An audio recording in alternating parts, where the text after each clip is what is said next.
Hello, everybody, and welcome to Sandbaggers, where we are relatively on time this time, but you have missed our fourth guest host, Anthony's fire alarm. Nino. Yeah, my flat was on fire temporarily before we started the recording, but I'm alive. Here we are. I'm broadcasting this from the back of a fire engine. This is true. It was definitely not just a test. My name is John Reed. I'm wary, and I'm talking to you not from a fascist country, so that's good. My name's Anthony, and I wish I could say the same. But didn't Macron win? Ha ha ha ha ha Hey, ha! Hey, topical comedy. I'm done. All right. Okay, we had a race at Imola, Emilia Romagna, let us get San Marino. the full name out, which is Formula One Rolex Gran Premio del Made in Italy, Deli Romagna 2022. See, you can't see it because this is just an audio recording, but I did the hand movement, so it's really Italian. that I was feeling it. I was like getting that gabagool energy. I could smell the heavily sweated in velvet tracksuit. Could you smell the disdain for minorities as well? Yes.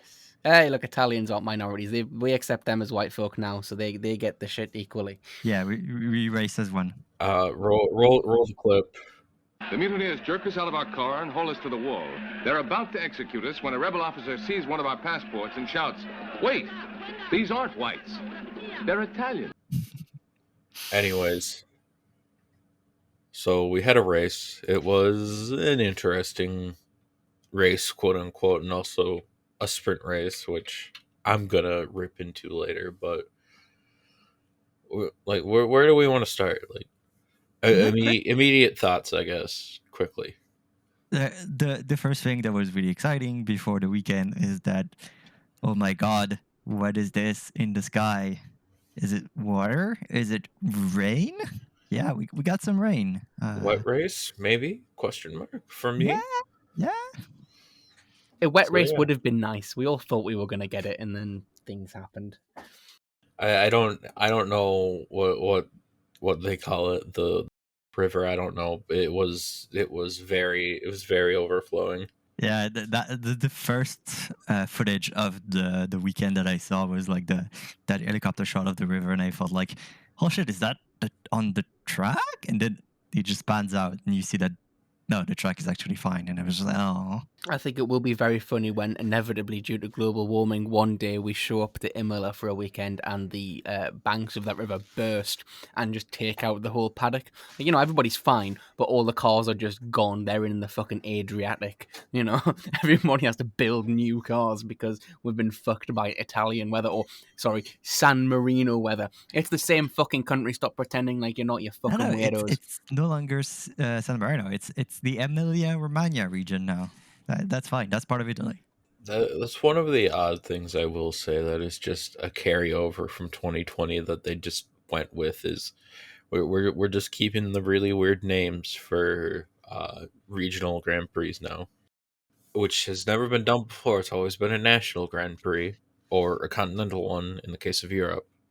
Yeah, Uh, which is why it used to be called the San Marino Grand Prix, so they could pretend like they didn't have two races in Italy. And I'm glad they've kind of done away with that because that always really annoyed me. I prefer the regional names. There was a weird thing with Brazil last year, which was the Sao Paulo Grand Prix, not the Brazil Grand Prix for some reason. Yeah, I that, found that was just the name of the city, I believe, for sponsorship reasons, which is the other thing that's been done. It's more outside of Europe, but I believe it's been done before. Like we have, it's the Mexico City GP now too. It's not the Mexican Grand Prix. Like, you see, the Mexicans have done the clever thing by naming the city after the country, so they're getting the double branding in. There you go. Yeah. Unlike Miami, which we'll get into, but first we have to go to FP1. It's wet. Yeah, kind of really wet. Started the session with full wet tires. And surprisingly, not a lot of upgrades on the car, like we were kind of speculating after Australia. Some aero tweaks here and there, but nothing too serious. I do think Red Bull did show up with a new floor though, so That would explain some things. Yeah, they weren't. Considering the fact they were much better on tires, but go on, Anthony. Obviously, yeah, they weren't noticeably quicker straight away, but as we'd sort of find out over the course of the 2 races we had this weekend, they were definitely a little bit more stable and much better on the tires. So since we had this kind of wet, squeaky wet track, we had a lot of fun spins around 2 corners in particular. Variante Alta, which I called Variante's Benalta. If you watch F1 memes, you'll probably be laughing your ass off right now. As well as Aqua Minerale. So yeah, like from the get-go in FP1, lots of spins, trips to the gravel trap, lots of cutting the entire corner in the grass, which in those conditions and with those gravel traps was kind of the best thing to do in that scenario. So for the first outing in the wet of the 2022 cars, it was a little bit fun. Yeah, it was interesting to see how these cars reacted to the wet weather. I will say though, out of everything in like the FP sessions, bottling in FP1 was pretty good. Yeah, we also had Lando, who got out. I think it's the same corner. I think it was Aqua Minerale, and Lando's trip to the gravel trip was kind of funny because everybody thought he was beached and he could move the car. So there's a red flag, and he immediately gets out of the trap and just gets back on track. And so it's no longer a red flag. And it's a trend this weekend to see red flag thrown very quickly, maybe too quickly. Well, it's better than what we've had in the past. Belgium. Yeah, you know the stewards this weekend were clearly instructed. Look, if you think something's happened, just throw a flag. You know, we're not risking it this time. Just throw a flag, you motherfuckers. Especially considering the weather and the venue. Yes, it's nice to see safety put at the forefront of a weekend for once. For once. So FP1 shades of things to come was Haas were fast, Vettel was fast, Mercedes were, what's this, in the bin? Oh no. And Ferrari at home in front of some very excited and very wet Tifosi. It kind of looked like they were keeping their fastest car on track title, with one kind of exception, one kind of issue, which we saw both Charles and Carlos. I don't know if they were really overdriving it, but they had like a few spins, which I don't know. When I see Charles Leclerc like out of a track, I don't think it's because of the car. I think it's just because he was overdriving it. That's what we call foreshadowing, folks. This is true. And then, of course, because it's a sprint weekend, we had quali on Friday. Yeah, so we saw the track kind of drying throughout FP1 to the point that we had to switch to inters towards the end of it. So quali started on dry tires. Didn't it start? No, it didn't. Q2 start on dry tires. I thought. Yeah, maybe Q1 was because I thought it went slick, but I thought that's how it went. But anyway, like the track was in way better condition for Q1, so we were expecting to see some hot action, some very very hot action, like the action we saw from Alex Albon's brake, who decided to go boom, literally. He seemed to have an issue. The brake was on fire, and then it kind of just blew up by itself and caught the tire with him. Don't worry, folks. Williams still have a shit box. Yeah, a real shit box. Order is restored. One thing I want to say about this is that it happened on just like, it could not have happened on a more perfect part of the track, because it happened so that where the camera was placed directly behind the car, to catch the shot of the brake catching fire and then just disintegrating and throwing hot, flaming bits of carbon fiber all over the Yeah, track. It was what's beautiful. very funny is I thought Albon was gonna get like reprimanded for this, but he didn't, because he was just shedding carbon fiber and like burning pieces of plastic as he was driving into the pit lane. So there was a solid like quarter of the track that was just had to be completely like scrubbed over and cleared by the marshals. And I'm truly surprised that Albon didn't get any penalties whatsoever for that. It's because the marshals and the race control saw that Williams had an issue, and they just assumed it was Latifi. So they gave a penalty to Latifi, but then they realized like, oh shit, it's Albon. Oh. I mean, it's a fairly safe assumption to make based on the sort of course of this season that, you just see a blue car on fire. Oh, fuck, Nicholas, what you doing? To be fair, that's what, 2 races in a row now where he hasn't binned it. He almost binned it, but he didn't. It's a record. He was though like super fucking slow, so I at least would have been more entertaining from him to bin it. Yes.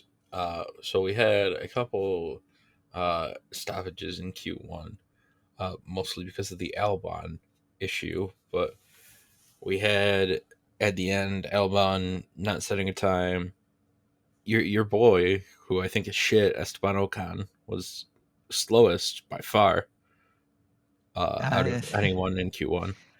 He was clearly having car issues. I forgot what it was, but just in like, yeah, that was on the car. Right. We'll pay no attention to the Fernando Alonso. Then we had Nicholas Latifi and the Red Bulls. To be fair to all of them, they really didn't get fast laps in. Yeah, and so because of the stoppages, we had this situation with Mercedes being kind of slow, decided to like go really hard on some fast laps, managed to squeeze both cars out of Q1, which caught by surprise the local team. Because while we're in Italy, this is not necessarily a Ferrari track. Well, it's a Ferrari track. It's called Enzo Ferrari, but the team next door is actually AlphaTauri, who thought that they were safe and just decided to not go for a late run, which cost both Pierre Gasly and Yuki Tsunoda a place in Q2, which they clearly had the pace for. So I'm expecting to see some strategies like get shown the door. If it was Fred Vasseur, I would say yes, but no, you have Franz Tost, who is like, he's like the old German grandpa that is like the most loving and caring person, but we don't talk about what he did between the years of 1933 and 1945. He is an old man called Franz and everything that comes along with that, Yes. Also, one thing while we're talking about it being in Italy, I'm going to take a minute to derail the conversation and dunk on Italians for a second, because it's this time of the sort of every 4 years where Italians get fucked in the football and decide, no, we're going to pretend that motor racing's our favourite sport. Well, how do you feel now, you fuckers? Can we get a team based of North Macedonia for next season? Hell yeah. Can we get a team based out of Ethiopia? Hey, look, we've got enough genocide as in we I would say, can we get a team based out of anywhere in like the Arab world next season? But they probably wouldn't get their passports let into Italy. Except if the Saudi. Yeah, this is true. The Italians would probably give them fucking tow missiles if they were Saudi. I want that one team from, I think it was the team that took over Spiker. I can't remember, but they were literally just running an F1 team out of a shed in Sheffield. I want them back. Midlands Racing, that was it. Fucking kings. How very Midlands of them to be running an F1 team out of a shed. Yeah, well, different things. Sheffield, not even in the Midlands, but that's a whole other thing. All right, so then we had after our anti-Italian rant and Q1, we had Q2 where we had at the very bottom Stroll 15th, Joey Zhu, as I now affectionately have come to call him, 14th. Sir Lewis Hamilton 13th. I wish it was 14th. That would have been even better. Mick Schumacher once again failing to get into Q1 or Q3. that always fucks me up because you think, oh, Q1, that's where the best drivers are. No, that's where everyone is. And then Yeah, because this is not American sports. We don't do the shitty thing of like counting down. We count up like proper people. yeah, well, at least we don't count up on. Well, again, it fucks me up. Like counting down on the laps, like back in like 2003, that was dumb as shit. Bring it At back. least we got rid of It was that. so confusing. Oh my god, shut up. Before they Okay. even had the proper fucking time intake, and it would just tell you, it would just say lap, like it would say lap 43, but that didn't mean it was 43 laps into it. That always means there was 43 laps left to go. All right, and then we had George Russell to round out Q2. It was fairly boring because it was the dry session, so we're gonna go right into Q3 after that. Just a little bit though. We did see Carlos in the wall. That was Q3. God damn it! No, because it was Q2. Because like what happened is that like Carlos binned it right around the time the rain showed up, which meant that Mercedes couldn't do another fast run to try and get to Q3. Which, I mean, to be fair, they probably wouldn't have got there anyway, but like that kind of sealed the deal because George might have. Lewis probably is not, but given Yeah. the sort of George's pace the rest of the weekend, George might have. I'm gonna continue my bit of being just incredibly wrong. No, fuck you. It was Q3. Anyways, no. So that happened, and then we had Q3. Right? Anything else that I'm forgetting? No, Q2 was with the exception of that incident that definitely not happened for you, was fairly uneventful. Okay. So then we had Carlos Sainz, who obviously after a crash did not set time. Sebastian Vettel in ninth. What the fuck is this? Did Sebastian Vettel and Pierre Gasly body swap because Vettel's now the one bringing the shit box forward? I think it's because he finally decided to give a name to the car. I think he called it Scooter after his little fun trip in Australia. So that was like the last piece of the puzzle for him. Did he actually do that, or are you just making that up? He was joking during an interview. Well, Seb names all of his cars, but they're usually named after women. He's been naming the Astons after Bond girls. So, I suppose he could go for Vespa. I think she was the Bond girl in Casino Royale. I don't know. It's been ages since I've seen those films. I don't know. I don't endorse British imperialism, so I couldn't say I know anything about James Bond. God, it would rule though if Seb just puts a giant pussy galore sticker on his car. Hell yeah. I would respect the hell out of that. He does need to name a car Octopussy before he goes. Seb driving around in the big green pussy. Fucking just Seb dragging pussy to impressive finishes. Yeah. Seb getting inside of Octopussy. Oh, it feels real good this week. Good job on the setup, guys. This is a family podcast. No, it's not. Fuck you. All right. So, very quickly running through the rest of it, we had Bottas, Perez, Ricardo, Alonso, Magnussen, Norris, Leclerc, and Verstappen. The rain kind of fucked up the running order there. Let's be real. Yeah, but good to see like that McLaren has more or less recovered. They're kind of like where they were expected to be. Yeah, McLaren fast. Hooray! Right, yeah. Daniel still isn't there yet, but to be fair, like I do think Lando now is obviously the better driver of the pair. Pay no attention to the Australian man behind the streamer. Yes. And it's fine. Daniel Ricciardo, as much as we love him, is going to get put out of pasture by Pato O'Ward in the next couple of years, so we'll be able to pretend this whole thing didn't happen. I'm definitely not crying while listening to that right now. Me too, honestly. Me too. But at least we got Monza last year, I guess, is a sort of nice, This is very true. It's our happy place. We can close our eyes and think of that. Yes. So then we had the sprint race. It was dry. It was the only dry session of the weekend, I believe. Yeah, I kind of fucked up the order on the notes because there was FP2 before the sprint, but FP2 was boring. We're It gonna just ignore it because it's fucking meaningless. Nothing happened, but I mean, I guess since we're talking about Danny Rick, it is worth to mention Danny Rick didn't get any running because there was something wrong with his car, I believe. yeah. You know, Same for Bottas. That's not what we call foreshadowing. Hmm. But yes, But yeah, we had the only thing to say about FP2 is that the fastest time of the session was from George Russell? Question mark, question mark, question mark.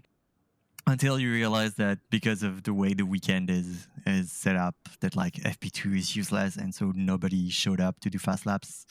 So okay. I say we're not going to talk about FP2, and then we talk about FP2. But yes, that is the only thing of note. So we have the sprint, and hey, guess what? It's like every other fucking sprint that has happened so far. We've taken a mixed upgrade, we have ironed it out, and it has made the race boring as shit. Example A, the British Grand Prix, which besides Verstappen and Lewis Hamilton, because they obviously had that thing last year at the British Grand Prix, was fucking shit. Can either of you name anything from the British Grand Prix last year that was of note besides those two fucks?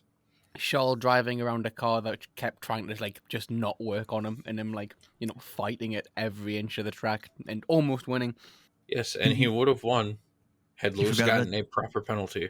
you forgot about the best thing about sprint races, which is the Crypto.com winners parade. They did it in an awkward bus. That's not during the race. Fuck you. That's afterwards. We do need to bring back the Crypto.com bang bus, though. I agree fully. Then of course we had the Italian Grand Prix, and of course, let's be real here, gentlemen. Besides Daniel Ricciardo, can you remember anything that happened during that race? Besides Daniel Ricciardo and the coming together, like any interesting like on track action? Giovinazzi eating shit at the second chicane, and then like That's not Yeah. interesting. It happened every race. that is true.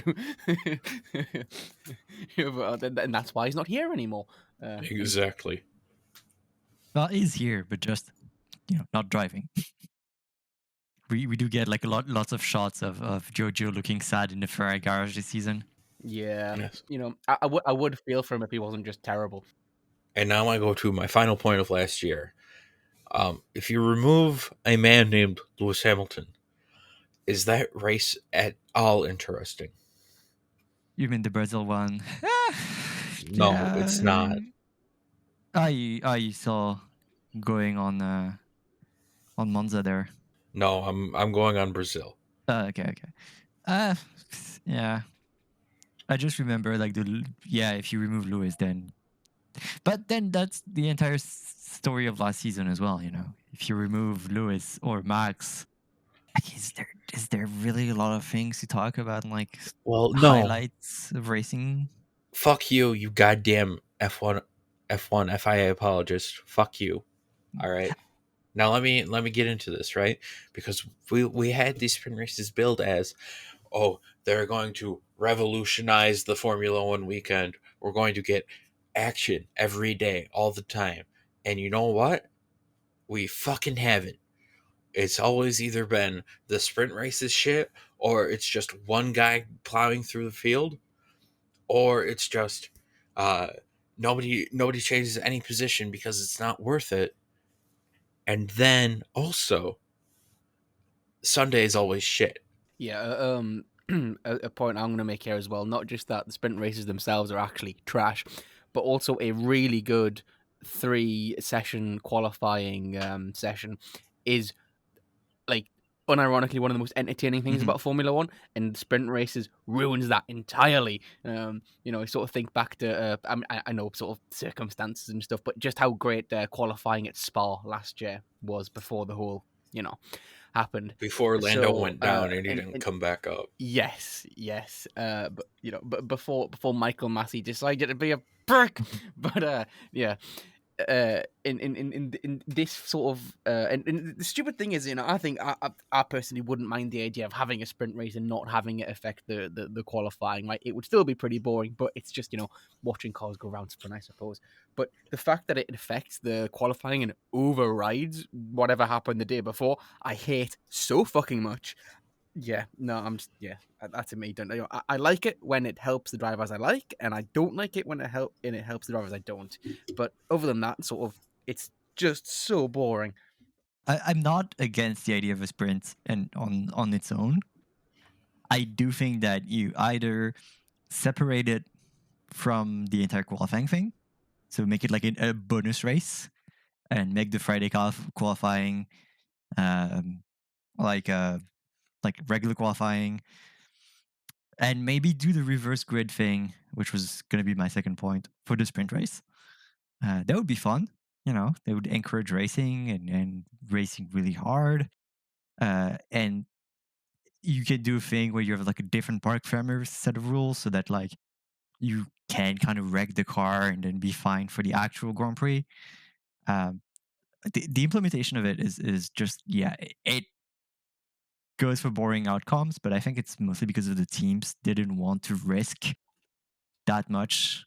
And I do think, like, I could see, like, when it was decided that Mercedes and Red Bull kind of went for that format, because they knew that, like, they still would have been unchallenged by it.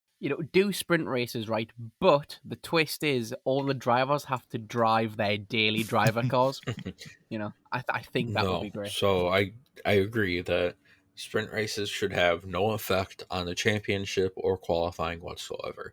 If you want to trial it, like they have been trialing it for the past 2 years now, to little fanfare.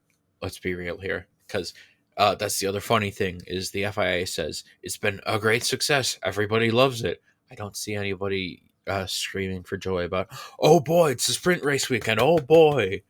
No, they don't. If you want to trial it, the way to do that is to trial it on the Friday in place of FP2. Don't have it be any points or anything. So that way you still have two two practice sessions, then qualifying, then the race as is normal. And you still have that action on Friday. And you can do whatever you want with it then. You can reverse the grids. You can say, okay, these people start from the pit lane. Oh, we're gonna have we're gonna have the leader start from the back, and then everybody else is in their normal championship positions. It is a better way to trial it than you're doing right now, which is just, okay, we're gonna just say fuck it, give you points, it sets the grid, go out there, just have it be a fucking extension of the race itself. I actually quite like the idea of like you say, Reed, do it independently of the other things happening this weekend. And having the teams, I know this was, the cost of F1, blah, blah, blah, blah, but, it doesn't matter. It's a hypothetically having the teams bring a third sprint car, essentially, which is just made to do 20 laps as quickly as possible. I think that could be, fun, at least. Much more fun than what we get. Or give them, like, I don't know, like a touring car or a GT car. Like, if I think the way to figure it out. You can't ever do separate cars though, because it's F1, and if you have a touring car, then it's not F1. I know, but because the problem though is, like, running F1 cars is expensive, especially now that we have a budget cap. That's a bigger issue. That's the other thing that doesn't make any sense too, is the fucking Domenicali is like, oh, hey, we have the sprint race all the time, all the 23 races. No, you don't get no extra money. Fuck off. You see, I think this is unironically good because it leads to more unreliable cars. It's a two-way thing though. It's like the budget cap is important because that's how you probably will get VW coming with like 3 teams in a few years. But also the reason why they're doing sprint races is because they did a Netflix show and realized that people were getting into F1 and they wanted to get more F1 out of F1. That's also why we're now doing like 5 fucking races in the US. So the reason it's here, is that, and also the promoters and like the race tracks themselves.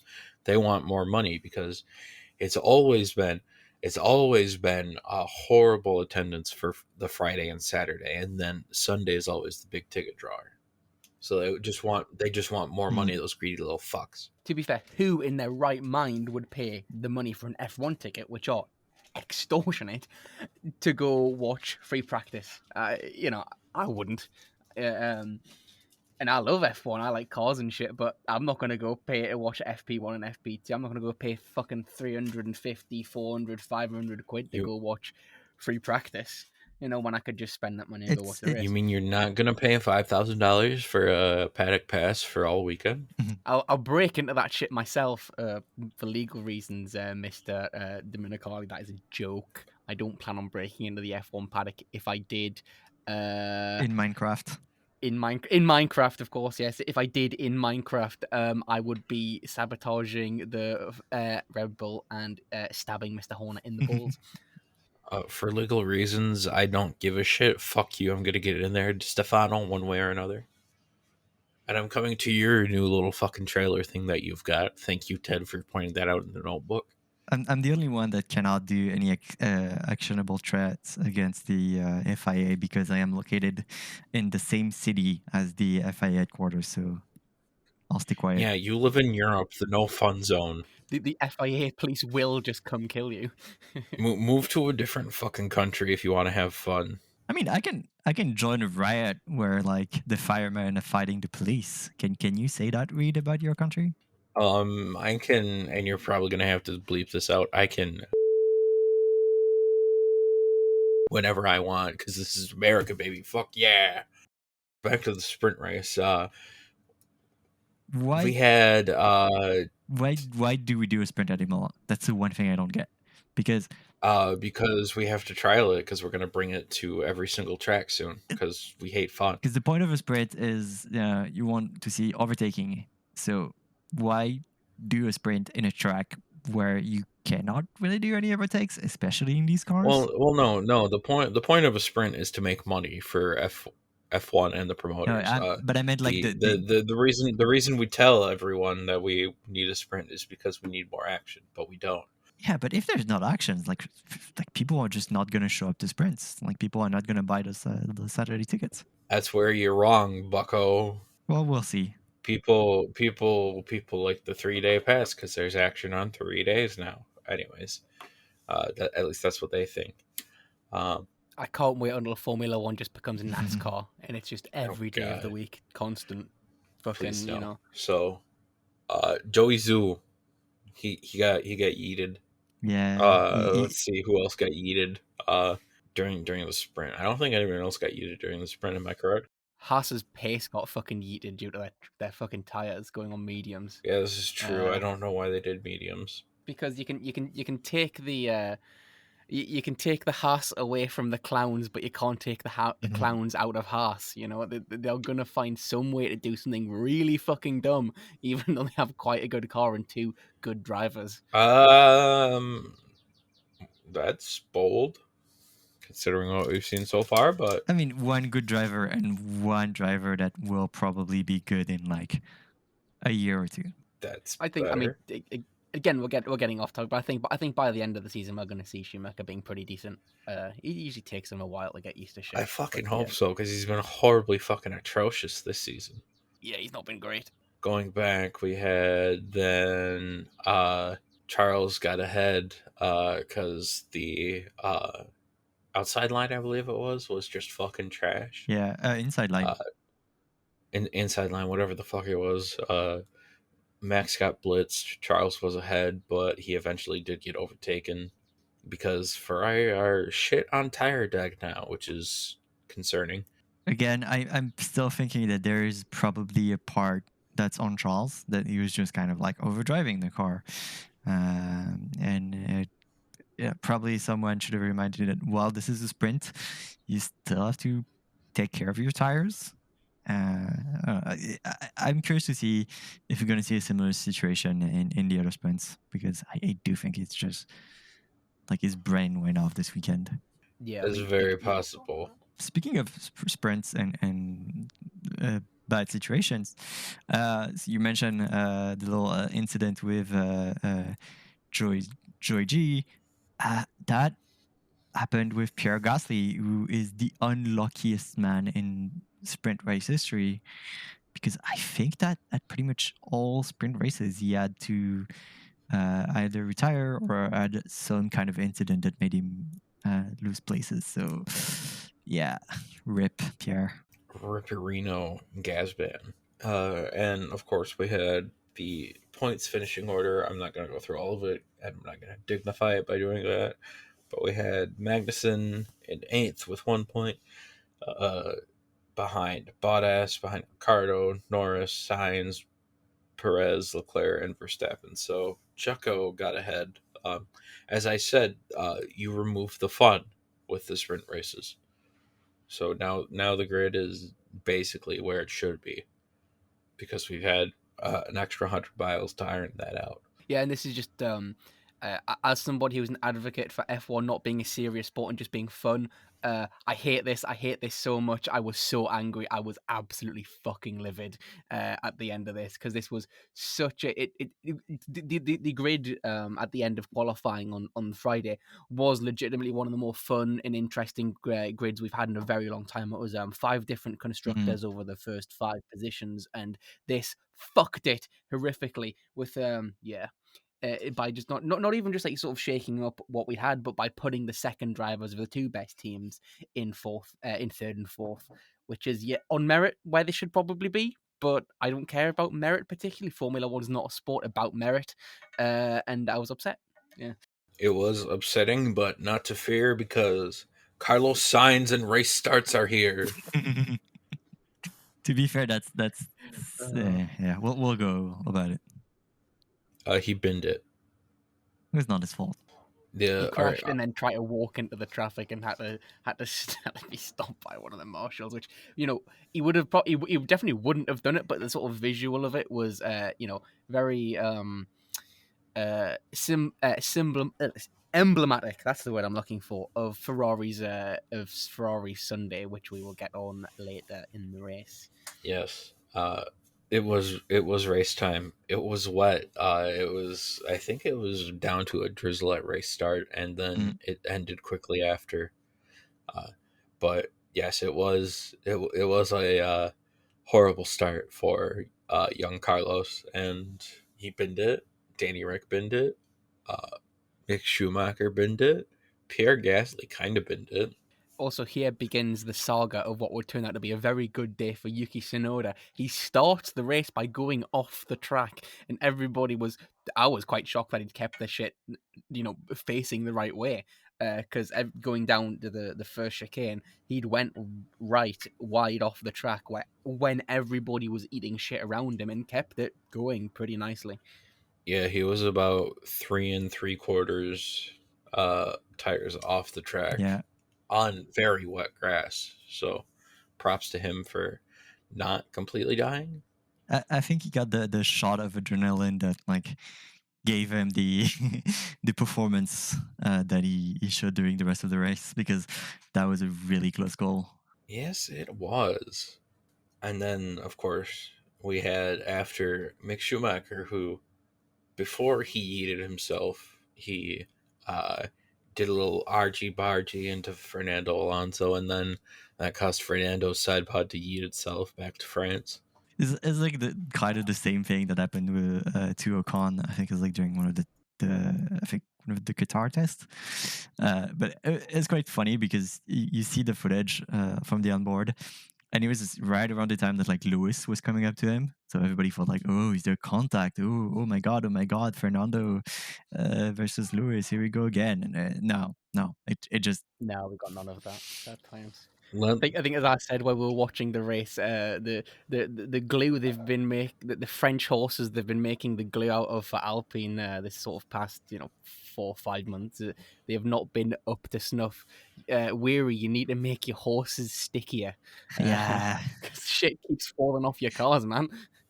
I'm gonna go to Otmar and say like, hey man, I have the good stuff. You should use this. Not you fucking God, I'm gonna do a French bit, but not your Cleopatra paste that you're using. I'm sorry. Is Okay. this something that I'm too Anglo to understand?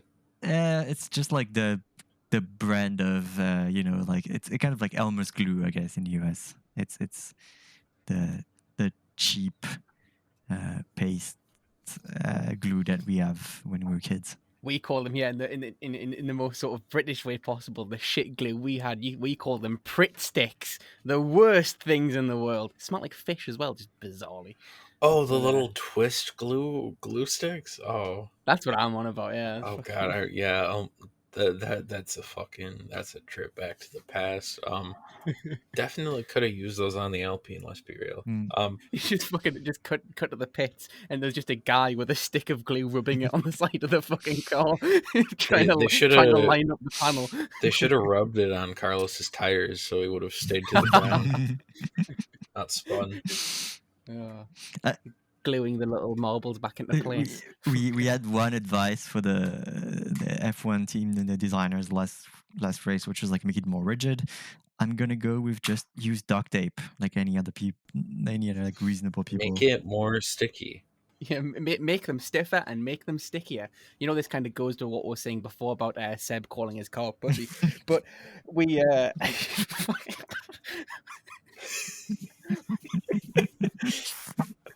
And you said this was a family show. Fuck you.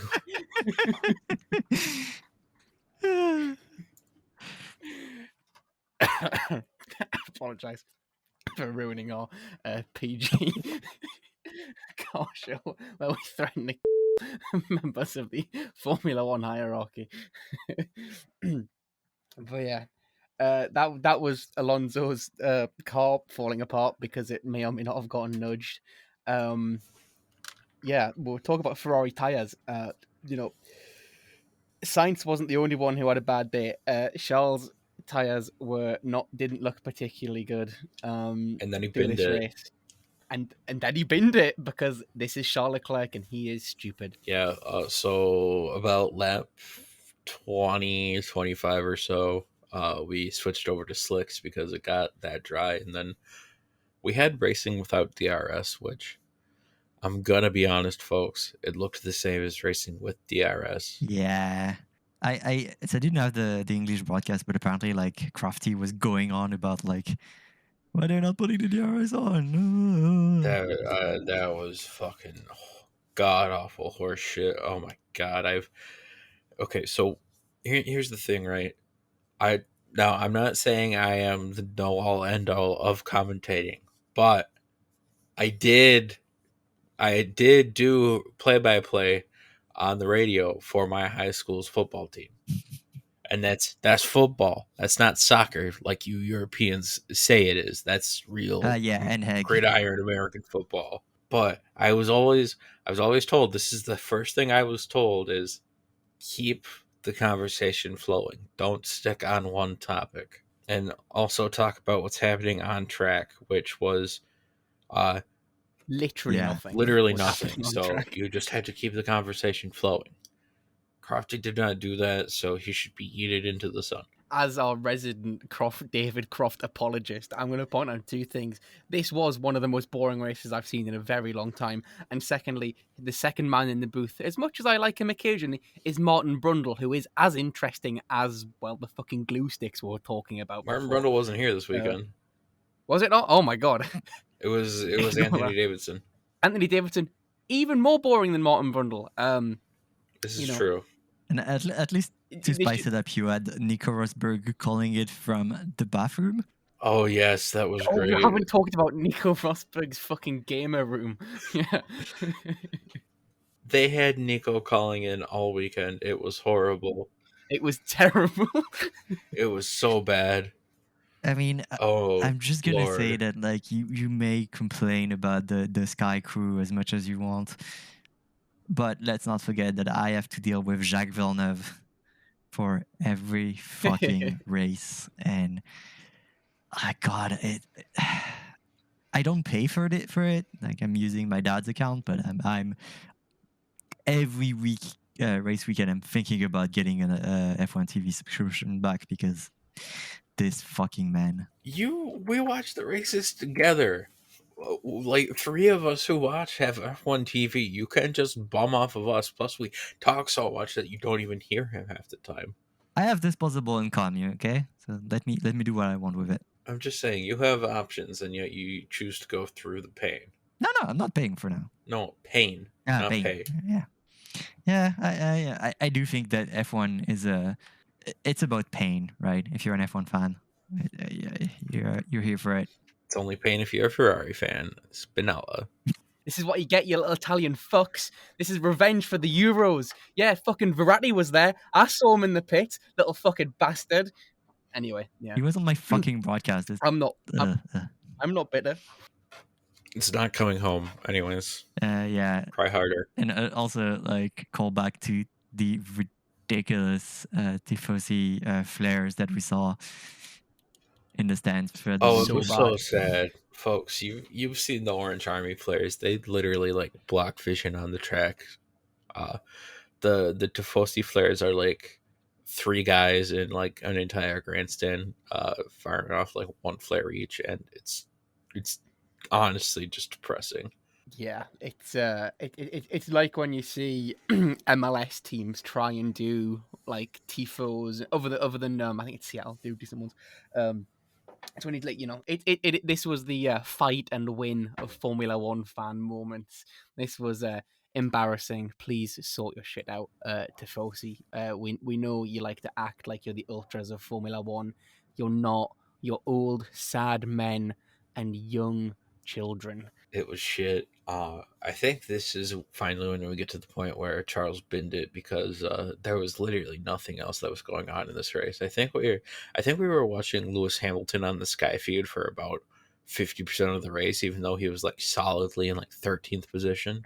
Even more than that, like it was just most of the Sky broadcast from about lap like 25 was Lewis Hamilton and God, who was it? Who was Lance kind Stroll of not and racing Yuki with, Tsunoda. and Lance Stroll and Yuki. Yeah, it was terrible. The track dried pretty quickly as well, so it was like the racing was pretty bad, and yeah, nothing happened. Just nothing happened this race. I can't emphasize how little anything happened between the opening corner and Leclerc, bringing Pastor Maldonado back to our screens one last time. Like this race was so boring that if you weren't looking at Lewis Hamilton just driving around by himself in 13th place, what you were doing was looking at the weather radar and sort of crying about where the rain was, which did come eventually with about a lap left. Yeah, the rain, it looked like it was hardest over the track, according to the radar screens that it blipped on the broadcast, and I was looking at the rain myself because it looked like it was supposed to come very quickly, but nothing happened. It was shit, and I hate myself for everything. Well, it's bad, folks. If you want to cheer yourself up, you can just think about someone who used to be quite sad, but had a really good weekend, and that's Yuki Tsunoda. Because Yuki, while not having the season or even career-defining performance, did pretty well. Managed to do some good overtaking on Vettel, on Magnussen, and like looking at Yuki's season so far, it really seems like he has matured. Like we don't hear like swear like a sailor on the radio, although that was very funny, to be fair. Yeah, I don't for the races he's actually been able to finish. Yuki's been good.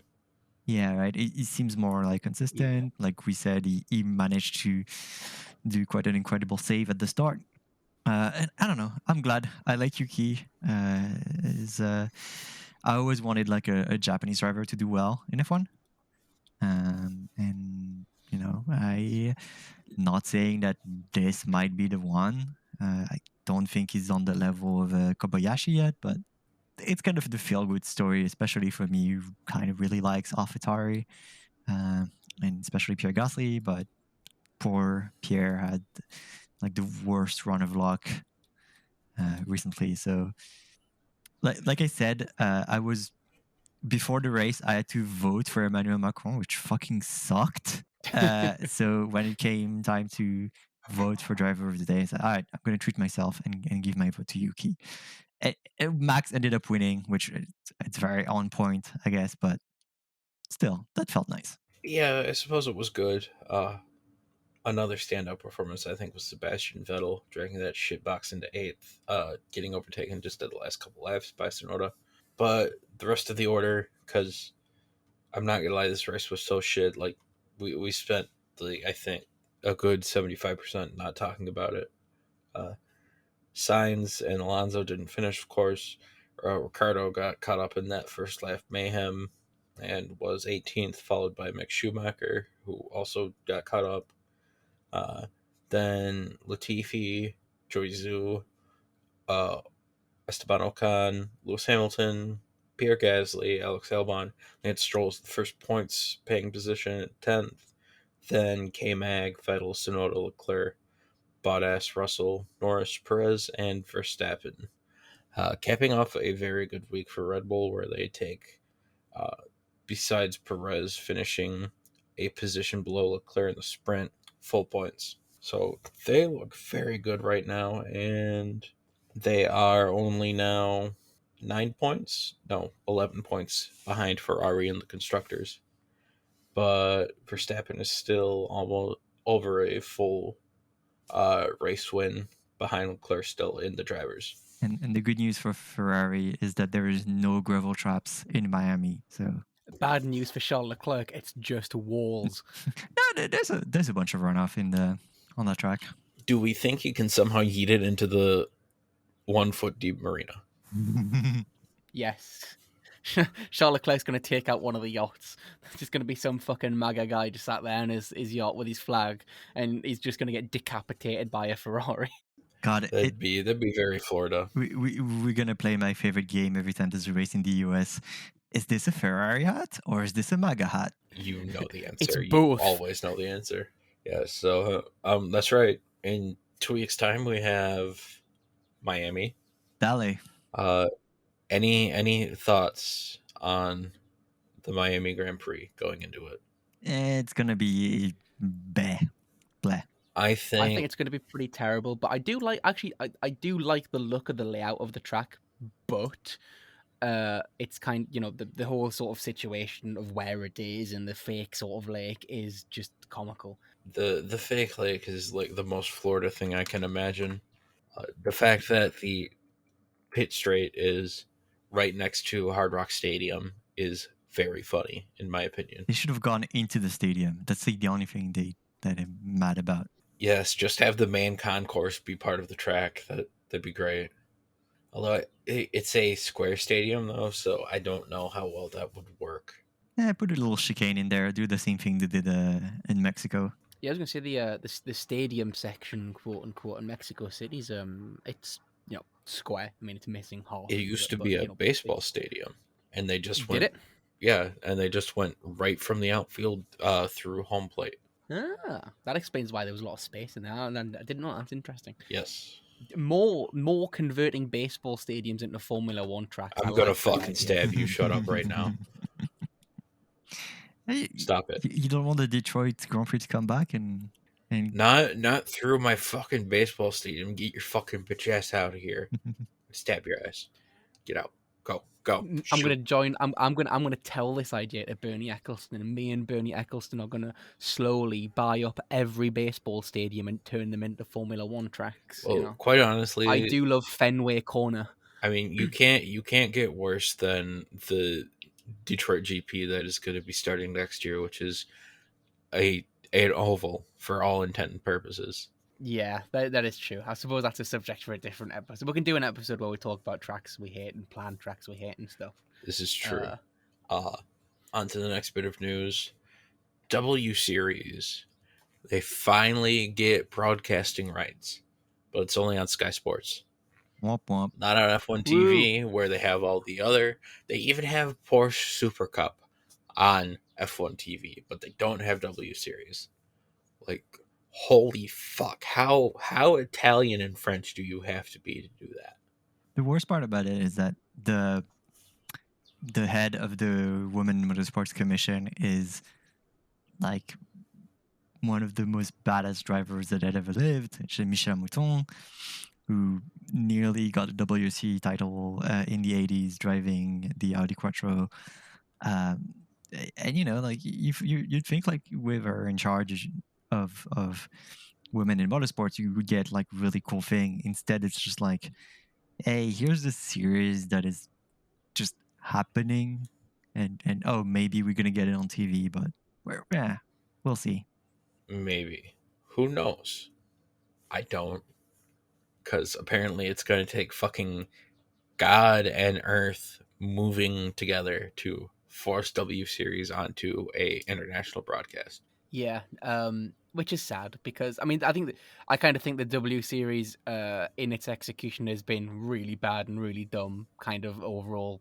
You know, not just the broadcast issues, but if you are going to do it, at least make sure people can see it. Holy shit! So dumb.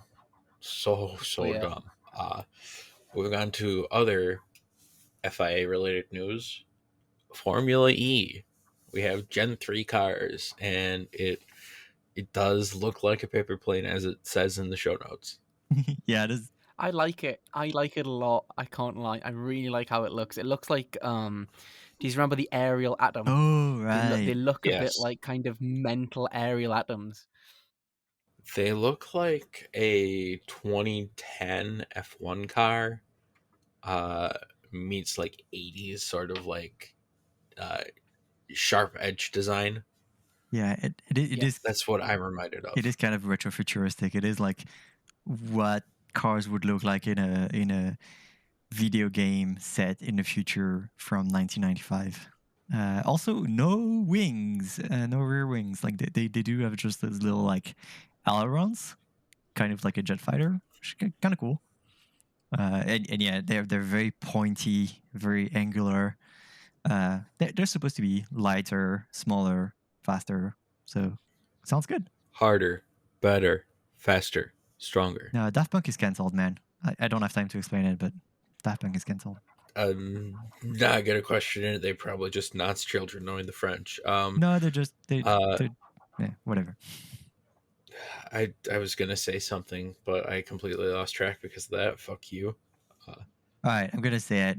When Oh wait, no, that's what I was gonna say. That's right. The FE cars are smaller. They're skinnier and they're shorter. So, fuck anyone who says F1 can't do that. Suck my dick. Please just drop an F1 and just drop a V6 into these fucking Formula E cars. I don't care I don't care that it probably wouldn't work. Just do it, you fucking cowards. We have the engineering capacity to do it. You're literally the best engineers in the world outside of like the American military. Just like do it, you fucking idiots. God, give me a Raytheon F1 team. How do you get that out of ranting about coming. the size of the It'll cars? happen. What? Because he said like the best engineer outside of the military. So you know, I could see like some military engineer hearing this and thinking like, oh, we're not getting insulted by being compared to weird European people. One of our three listeners is like the CEO of Raytheon. he's like, yes, let's do that. We are open to sponsoring. So please get in touch. I will shill out Please pay me compensation if for the it's idea. for the right price. Don't think I'm above that. Oh, absolutely same. And also, one last thing I would like to say before the sponsorship. Like, the BTCC happened this weekend at Donington, opening race of the open 3 races of the BTCC calendar. I missed them all because I was asleep watching Formula 1 and watching football respectively. But Tom Ingram won race 1, Gordon Shedden won race 2, and Jake Hill won race 3. That leaves the standings as I had them up. Where the fuck has it gone? As Tom Ingram leads the championship, followed by Gordon Shedden and Ash Sutton. Then there's a bit of a drop off to Josh Cook. I think Ash Sutton's probably going to win it again because he's kind of one of the best drivers on the grid, and his car is really good, and he just keeps winning. Turkington is still pretty good, but doesn't seem the BMW doesn't seem to be like as quick as it used to be. And and Lewis Hamilton's brother's still shit. So there we are. I'm not gonna lie, I wish his name was Tong Ingram because that sounds dope instead of Tom. It does. Mhm. Yeah. Also, sad The news re- is Jack Goff does no longer race for Team Hard. I No. don't think anyway. I think he moved. Yeah. the real question, as someone who does not watch BTCC but I've just heard of it, how many crushes? I wasn't watching this weekend, but probably a lot. There usually is. Probably, I know it wasn't as mad as last year's opener at Thruxton, which within about 3 laps saw 2 cars on their roof. So Thruxton's always insane because it is just an absolute fucking like harebrained track. And I think that is I think Thruxton's next. I think I'll have to check, but yeah.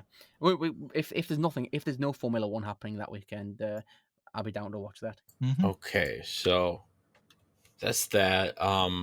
Quick F2 rundown. Just the Porch won. My child died. Moving on. Yeah, and my child won, so good. All right, let's get to the dumb sponsor minute. Here comes the money. Here we go. Money talk. Here comes the money. We're gonna go back in time this week. This is a retro edition of the dumb sponsor minute because I want to talk about one of my favorite sponsorship mishap story in F1 history. Mission Spino. Even better. MasterCard. Oh God, the cars like similar colors than the The Mercedes. literal Nigerian prince. Yes, we're gonna talk about Prince Malik Ado Ibrahim and his brand T minus. Hell yes, let's go. I love the original like Nigerian prince scheme. Oh god. This is one of my favorite stories in Formula One. It's so Yeah. batshit, but it's also the most Formula One thing imaginable. Yeah, it's had such a huge impact on like the culture And also beyond like, F1. it prefaced a lot of things that would later come in dumb sponsors in F1. So yeah, let's talk about a little team, little up and coming team called Arrows, which was originally called Footwork, and were kind of like your run of the mill, sort of like back of the grid to at their best midfielder team that ran in the 90s. They were often broke, struggled to get sponsors and money. They did manage to pull a certain Damon Hill as a driver in 1997, just after winning the World Championship. That was kind of a And that's a whole other total mess of a story. right, yeah. The sort of Damon Hill to Arrows thing. Yeah. I don't even want to touch that with a 10-foot pole right now. But anyway, fast forward to 1999, and the team, desperate for money, gets an offer from an actual Nigerian prince. Prince. Were they ran by a man named Gunter Steiner at this point? No, I don't think so. I think that was Surprising. before. So yeah, this guy, Prince Malik Ado Ibrahim, shows up and says, "All right, I'm going to spend 125 million quid in the team, and buy somewhere between 10 to 30% ownership shares in Arrows." And if you're back at the grid team in the late 90s, you just see that amount of money and you don't think about it that hard. You just say like, all right, we get a check that big, sure, why not? And we had like lots of WAC sponsors before, and you gotta get money to run an F1 car. That gave us an actually really cool looking car, one of my favorite liveries of that era. So The Orange Arrows always had a banger livery. right. So the other big sponsorship that the team had, who was also the naming sponsors, was Repsol, the Spanish oil company, because the team just signed a young Spanish driver called Pedro de la Rosa, who was at the beginning of this long career as a kind of nothing driver. But anyway, they got to stick the Repsol motif, Repsol logo kind of livery thing that if you watch MotoGP, you'll be quite familiar because they've been sponsoring Honda for years and years. And I love it. It's really cool. Kind of like orange and red and yellow. But that was only on the front part of the car. The back part of the car was completely black. And at the beginning of the season, showed up with something called T minus a number of day, pretty much. So it's like a countdown timer for a while, for the first half of the season, until Imola in August, where the car now says T minus. That was revealed to be our good friend Prince Malik, business venture, who unsurprisingly was mostly an energy drink. Probably reminds you of something if you Dun, dun, if you're dun. familiar with recent F1 history. Apparently, it was real. There was like can of T minus that were produced, but also Okay, so we're already off to a better start than Gunter Steiner, so that's cool. but I don't know if it's the case. I don't know if at the time like you would get like lots of drink manufacturers that would do like bootleg Red Bull for you. But anyway, like the T minus was an energy drink, but not just an energy drink. It was a luxury brand as well. The idea they had is that like we're also gonna get you some clothing, which to be fair, energy drink company also make clothes. You got Red Bull and AlphaTauri, so that's not out of the ordinary. And as well sell motorcycles, which kind of is a moonshot there. So they just sold everything under the goddamn sun. Yeah, you know, if I had a nickel for every time a fake luxury energy drink brand claimed to sponsor my Formula One team and then nearly sunk it economically, I'd have 2 nickels, which isn't a lot, but it's surprising that it's happened twice. Well, 2 nickels would be more than what the T minus brand ever got. Because to be fair, like with the exception of the few cans of energy drink that Prince Malik showed up on the paddock, like the company was kind of inexistent. And the bikes thing, the motorcycle thing, like he claimed that he would rebrand some Ducatis, and Ducati like heard this and went, "No, you don't. We've never heard of you. What the fuck?" This is My great. man tried to do badge engineering without permission. He just Drop shipping some motherfucking Ducatis. That's a business plan. This is great because I remember reading about this many moons ago, and just the stories of Malik basically just like saying, "Oh yeah, I've got some sponsorship cans," and then he just runs to his trunk, grabs out like just a literal cardboard box, not like branded or anything, and then he just hands it over. And he's like, "Here you go." He was kind of an attraction in the paddock. Like, so he claimed to have raced at Le Mans under a pseudonym, which of course meant that nobody could actually verify it was him. Although people tried, and it seems that no, it's just bullshit. He hired a sports PR agency to make him, quote, as famous as Eddie Jordan, which, like, all right, that was the 90s. Eddie Jordan was, more of a personality then, but still, that's not a high goal. I just like to I like to think that this guy got Eddie Jordan and Michael Jordan confused with one another. And it was like, I want to be that guy. What? The little Irish bloke? What? Fucking. But anyway, like, everything started all fun and games until one, the fact that the arrows were shit. They only got 1 point during the 1999 season, thanks to Pedro de la Rosa. The other driver, Japanese driver Toru Takagi, got nil. And by the time September arrived, Malik was supposed to finalize the acquisition of his shares of the team, and he just disappeared. Gone. Nobody could find him. The guy was like on the paddock every time during the previous races, but when time came to, sign the check, like nobody was there, which left the Arrows team in a little bit of a trouble. So the bank that was financing the entire thing just showed up instead on the car and probably gave some money, but that didn't end well. That didn't end well as well, because they ended up suing Arrows over that whole thing, which led to probably was the founding stone to Arrows going bankrupt in 2002.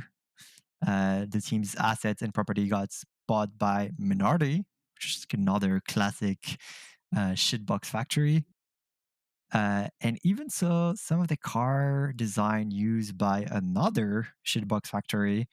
You guys remember Super Aguri? Super Aguri Honda. Yeah, that was that. There's a little bit of Arrows in there. As for Malik, he showed up again in the motorsport world in 2008 when he got arrested and put on trial for from stealing some money from an aspiring NASCAR driver named Robert Richardson Jr. He got cleared in trial in court, but the thing is, he didn't have the 35K needed to post bail, so he had to stay in a Texas jail for a while. That's unfortunate, and that's kind of surprising for a guy that is supposed to have a lot of money. And since then, he stayed away from motorsports. He seems now to be working in the energy sector. At least that's what he says. He's a huge personality in Nigeria. He's like a celebrity there. I mean, that's not surprising because, As he should be. This bloke's fucking earned it. Holy shit. Yeah, He's and taken Yeah, grifters. I believe he got in trouble too, trying to swindle the Nigerian government out of some money. classic. Yeah, but yeah, that's the story of Prince Malik. We stand a grift king, and yeah, I kind of wish that those kind of guys would show up more in F1. We had Witch Energy, which we'll probably talk about at some point. That was fun, but I don't know. This is even better. This has some weird, crazy, almost like Cohen-esque element to it that is really fun. No, yeah, this is so much better than the Rich Energy story because unlike William's story, I believe the guy from Rich Energy is called, William's story has just kind of pivoted the Rich Energy grift into just becoming like a regular right-wing grifter, whereas good old Prince Malik just went full hog, I am this guy, I'm going to invest everything, and then he goes away, he doesn't do it, he goes and scams his own government, he tries to get back into motorsports, trying to scam NASCAR teams, ends up in jail in Texas, he was committed to the bit. That's for sure. We stand a grifter here at Sandbaggers. Mm-hmm. Except if they're a crypto grifter, then fuck you. I respect the hustle, no matter what. I just like the product. Anyways, until next time, I've been John Reed. I've been Wary. I've been Anthony. And I guess see you in Miami. Dale. Miami, goddammit. Yeah, whatever. Rightfully Spanish territory.